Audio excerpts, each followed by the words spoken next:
নমস্কাৰ, আমাৰ অন্য এটি ভিডিঅ'লৈ সকলোকে স্বাগতম জনাইছোঁ। আমাৰ অকণমানি এজনী শুই আছে। উঠিবৰ সময় হৈছে আৰু।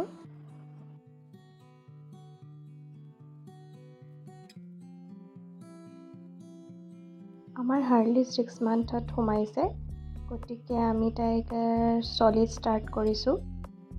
6 মান্থৰ পৰা 7 মান্থৰলৈকে এটা বা দুটা মিল দিব লাগে। তাই যিহেতু অলপমান ব্ৰেষ্টফিড দিনত কমকৈ কৰে, সেইটো কাৰণে তাইক মই দুটা মিল দিওঁ। এটা মৰ্ণিং দিওঁ আৰু এটা ইভিনিং দিওঁ। আজি তাইক লুথৰি দিম। লুথৰিৰ লগত আজি ভীমকল দিম। কলখিনি পিহনাত মাৰি ল'ম। লুথৰিখিনি পাতলাকৈ ৰাখিম, কিয়নো ঠাণ্ডা হোৱাৰ পিছত অলপমান ডাঠে হৈ যায়। লুথৰিখিনি অলপ ঠাণ্ডা হোৱাৰ পিছত তাত কলখিনি ভালকৈ মিক্স কৰি দিম। গৰম হৈ থকা লুথৰিত যদি কল দিয়া হয়, তেতিয়া সেইখিনি টেঙা হৈ যাব, আৰু টেঙা হৈ গ'লে বাচ্ছাই ভাল নাপাব খাই। গতিকে ঠাণ্ডা হোৱাৰ পিছতহে সদায় কল মিক্স কৰিব লাগে। আৰু এয়া আমাৰ হাৰ্লিৰ কাৰণে লুথৰি ৰেডি।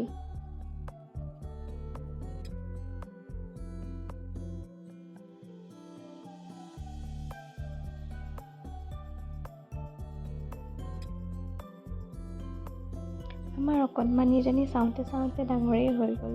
পঢ়িবলৈ আৰম্ভ কৰিছে তাই। সিদিনা জন্ম হৈছিলেহে। ভাবিলে কিবা মনটো বেয়া লাগি যায়। ডাঙৰ হৈছে বুলি ভালো লাগে, কিন্তু এই যে সময়খিনি আকৌ কেতিয়াও ঘূৰাই নাপাওঁ, ভাবি পেলাই অলপমান মনটো সেমেকিও যায়।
তাইক আজি ছেকেণ্ড মিলটো এপল পিউৰি দিম। পিউৰিখিনি বনাবলৈ ফাৰ্ষ্টতে পিহনাত পিচি ল'ম আপেলখিনি আৰু বইল কৰিম ধুনীয়াকৈ।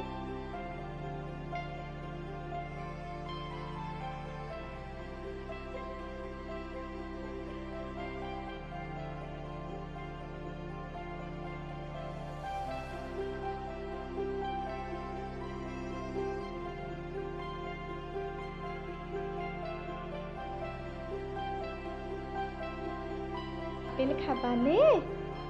খাবা নাই?